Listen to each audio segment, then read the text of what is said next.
దెయ్యపు బొమ్మ.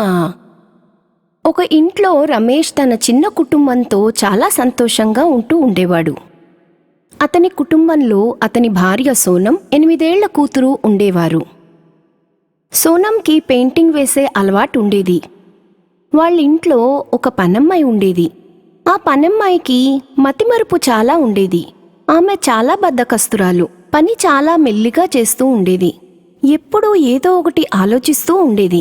పని చేసుకున్న తర్వాత తన గదిలోనే ఒక్కత్తి ఒంటరిగా ఉండేది. పని మీద ధ్యాస ఉండకపోవటం వల్ల అప్పుడప్పుడు పాలు పొంగపెట్టేది, చేస్తున్న కూర మాడగొట్టేది. సోనంకి వాళ్ల పని మనిషి చేసే పనుల వల్ల చాలా తలనొప్పిగా ఉండేది. ఒకరోజు సోనంకి విసుగు వచ్చి ఇలా అంటుంది, నీకు రావాల్సిన డబ్బులు తీసుకుని ఇక్కడి నుంచి వెళ్ళిపో. పని మనిషి చేతులు జోడించి ఇలా అంటుంది, ప్రాధేయపడుతుంది. క్షమించండి అమ్మగారు, ఇలా ఇంకా ఎప్పుడూ చెయ్యను.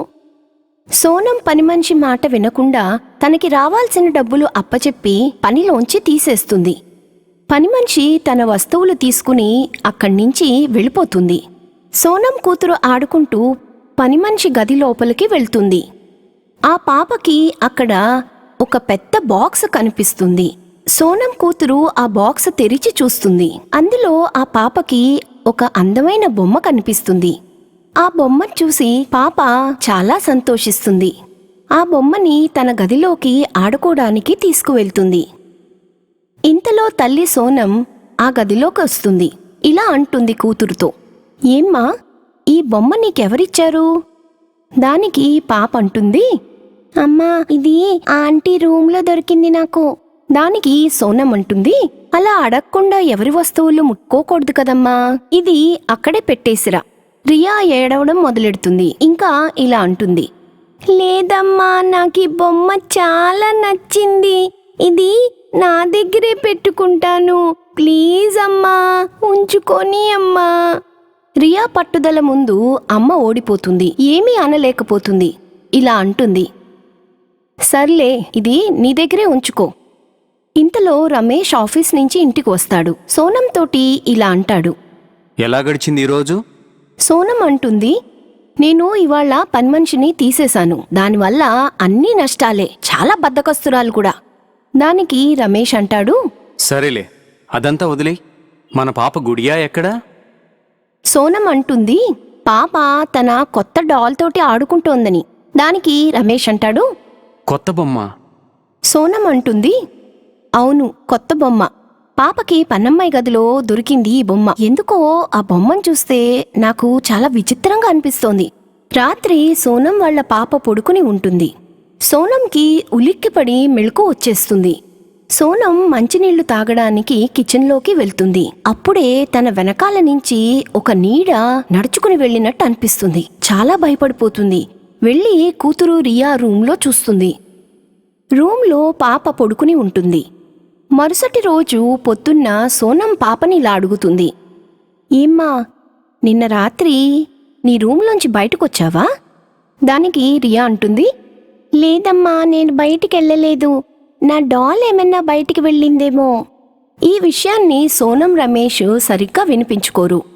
రమేష్ బ్రేక్ఫాస్ట్ తిని ఆఫీస్కి బయలుదేరతాడు. సోనం ఇంట్లో పనంతా చేసుకుని పెయింటింగ్ వేయటం మొదలెడుతుంది. తను పెయింటింగ్ వేయటం మొదలెట్టిందో లేదో అనుకోకుండా తన బ్రష్ విరిగి కింద పడిపోతుంది. ఇంకో బ్రష్ తీసుకురావడానికి లోపలికి వెళ్తుంది సోనం. సోనం తిరిగి వచ్చేసరికి తను వేసిన పెయింటింగ్ ఎవరో చెడగొట్టారని తెలుస్తుంది. సోనంకి చాలా కోపం వస్తుంది. తన కూతురు రియా రూమ్ దగ్గరికి వెళ్తుంది. రూమ్ బయటికి రాగానే సోనంకి రూమ్లోంచి 2 మనుషులు మాట్లాడుకుంటున్నట్టు వినిపిస్తుంది. సోనం ఆలోచిస్తుంది, రియా ఎవరితో మాట్లాడుతోంది? తలుపు ఓపెన్ చేసి చూస్తుంది. సోనం కూతురు రియా బొమ్మతో కూర్చుని మాట్లాడుతూ ఉంటుంది. సోనమ్మ రియాని ఇలా అడుగుతుంది, ఇక్కడ 2 మాట్లాడుకునే శబ్దం వినిపించిందే నాకు. రియా అంటుంది, అవునమ్మా, నేను నా డాల్తో మాట్లాడుతున్నాను. సోనం అంటుంది, రియా, నువ్వు ఇలాంటి మాటలన్నీ ఆపేసి వెళ్ళి చదువుకో. ఇలాంటి మాటలు నాతో మాట్లాడుకో, వెళ్ళు. ఇలా చెప్పి సోనం అక్కడి నుంచి వెళ్ళిపోతుంది. సోనంకి పని చాలా కష్టంగా ఉంటుంది. అందుకని పని సాయితా చేయటానికి ఇంకో పనమ్మాయిని పెట్టుకుంటుంది. కొత్త పని మనిషి పేరు చంచల్. చంచల్ పని చాలా బాగా చేస్తూ ఉండేది. ఇది చూసి సోనంకి చాలా సంతోషం అనిపిస్తుంది. ఒకరోజు చంచల్ రియా రూంలోకి వెళ్తుంది శుభ్రం చేయటానికి. అప్పుడు చంచల్ ఆ బొమ్మ వైపు చూస్తుంది. ఇలా అంటుంది, ఇదేం బొమ్మ, ఎంత విచిత్రంగా ఉందో. ఇలాగని చంచల్ ఆ బొమ్మని తీసి బెడ్ మీదకి విసిరేస్తుంది. అప్పుడు చంచల్ కనిపిస్తుంది తన వెనకాల ఎవరో నడుస్తున్నారని. చంచల్ వెనక్కి తిరిగి చూస్తుంది. అక్కడ ఆ బొమ్మ నుంచునుంటుంది. బొమ్మ మొహం అంతా ఎర్రగా భయంకరంగా కనిపిస్తూ ఉంటుంది. చంచల్కి చాలా భయం వేస్తుంది. భయంలో గట్టిగా అరవడానికి ట్రై చేస్తుంది. కానీ బొమ్మ తను అరుపుని బయటికి వెళ్లకుండా చేస్తుంది.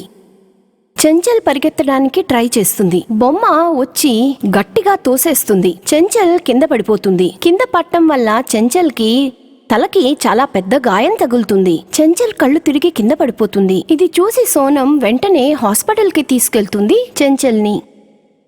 చంచల్కి స్పృహ రాగానే సోనం ఇలా అడుగుతుంది, చంచల్, నువ్వు కింద ఎలా పడిపోయావు?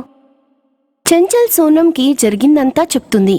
ఇదన్నీ విన్న సోనం చాలా ఆశ్చర్యపోతుంది. సోనం రమేష్ తోటి ఇలా అంటుంది, రమేష్, నాకు ఈ బొమ్మ అస్సలు సరైందనిపించట్లేదు. ఈ బొమ్మే చంచల్ని కిందకు పడేసింది. దానికి రమేష్ అంటాడు, నువ్వు కూడా రియాలాగా చిన్నపిల్ల చేష్టలు చేస్తున్నావా? బొమ్మ ఎవరినైనా ఎలా నెట్టగలుగుతుంది? అది ఒక బొమ్మ మాత్రమే. ఇలా అని రమేష్ సోనం మాటని తోసిపుచ్చి అక్కడి నుంచి వెళ్ళిపోతాడు. ఒకరోజు సోనం పెయింటింగ్ వేస్తూ ఉంటుంది. తన పెయింటింగ్ అనుకోకుండా బొమ్మ రూపంలోకి మారిపోతుంది. ఇది చూసి సోనం చాలా భయపడిపోతుంది. ఇంకా అరవడం మొదలెడుతుంది. ఇంతలో రమేష్ అక్కడికి వస్తాడు. ఇదంతా చూసి చాలా కంగారు పడిపోతాడు. ఇంతలో పాప రియా అక్కడికి వస్తుంది. తన డాల్ తోటి ఇలా అంటుంది, నువ్వేం చేస్తున్నావు? వీళ్ళిద్దరూ మా అమ్మా నాన్న. దానికి ఆ బొమ్మ ఇలా అంటుంది, నేను మిమ్మల్ని అందరినీ చంపేస్తాను. అలా అని ఆ బొమ్మ సోనం వరకు వెళ్తుంది. అప్పుడు రమేష్ రియాతో ఇలా అంటాడు, రియా, వెళ్ళు, కిచెన్లోకి వెళ్ళి కిరసనాయిల్ తీసుకునిరా. దీని మీద వేసి కాల్చి వేసేయి. అప్పుడే ఇది మనల్ని వెంటబడ్డం మానేస్తుంది. రియా వంటిట్లోకి వెళ్లి కిరసనాయిల్ తీసుకొచ్చి బొమ్మ మీద పోసి తగలపెట్టేస్తుంది. బొమ్మ కాలిపోతుంది. ఇంకా ఇలా గట్టిగట్టిగా అరుస్తుంది, రియా, నువ్వు నన్ను ఇలా కాల్ చేస్తావా? ఇలా చేస్తావని నేను అనుకోలేదు. నిన్ను నా స్నేహితురాలనుకున్నాను. ఇలా చూస్తూ ఉండంగానే బొమ్మ కాలిపోతుంది. రమేష్ చాలా సంతోషిస్తాడు. వాళ్ళ ముగ్గురు కాపాడబడతారు. తో ఫ్రెండ్స్, ఇలాంటి మరిన్ని కథలు చూడటానికి మా ఛానల్కి సబ్స్క్రైబ్ చేసుకోండి. ఇంకా బెల్ ఐకాన్ని క్లిక్ చేయండి. కథలు మిస్ అవ్వకుండా ఉండడానికి. మరిన్ని కథలతో మళ్ళీ కలుద్దాం. Bye bye.